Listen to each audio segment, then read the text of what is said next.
Чудо 40 на Пресвета Богородица.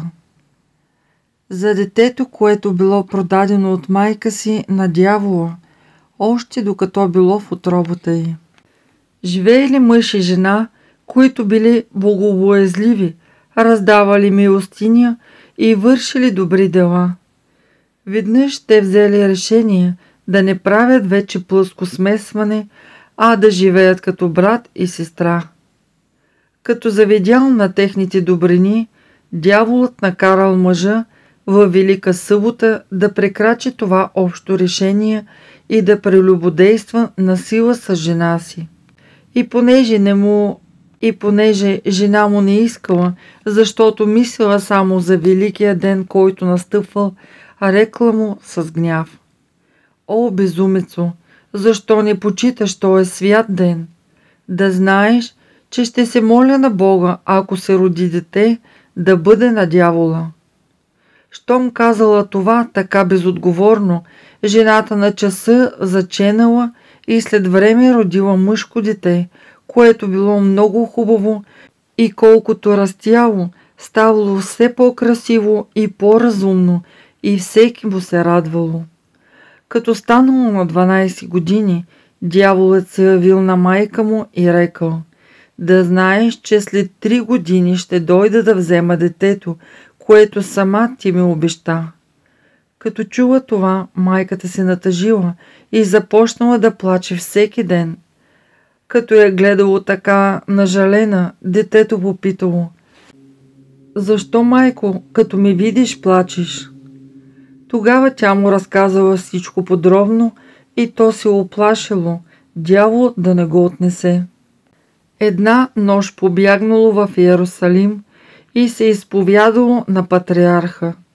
Той го изпратил при един богоугоден постник, комуто ангел Божий всеки ден донасял по един чудесен хляб, а когато го посещавал някой, му носил по 2.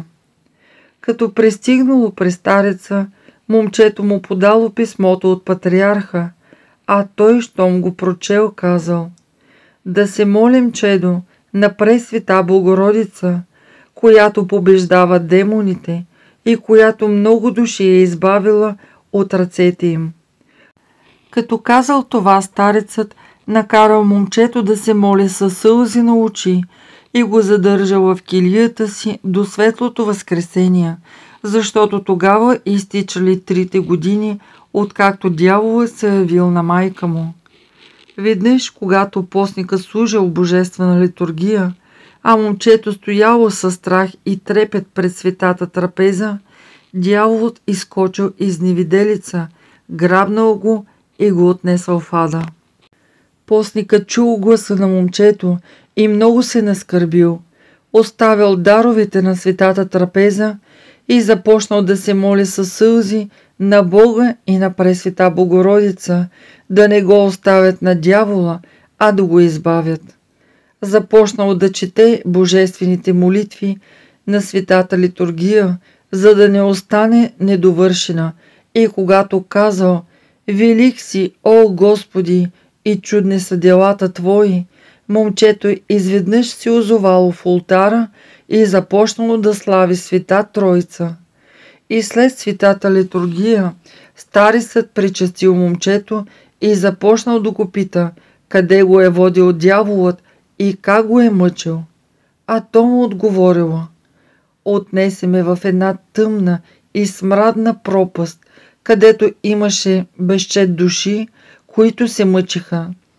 Там дойде Света Богородица, която ме извади от онова пъклено място и се намерих в църквата.“ Старецът прославял Бога и Пресвета Богородица, задето послушал молбата му, а момчето отишло при патриарха, от когото взело благословение и се върнало от дома при родителите си. Заедно благодарили на Бога и на Пресвета Богородица. Нека с тяхната молитва и ние да получим небесно блаженство. Амин. Пресветая Богородице, спаси нас. Амин.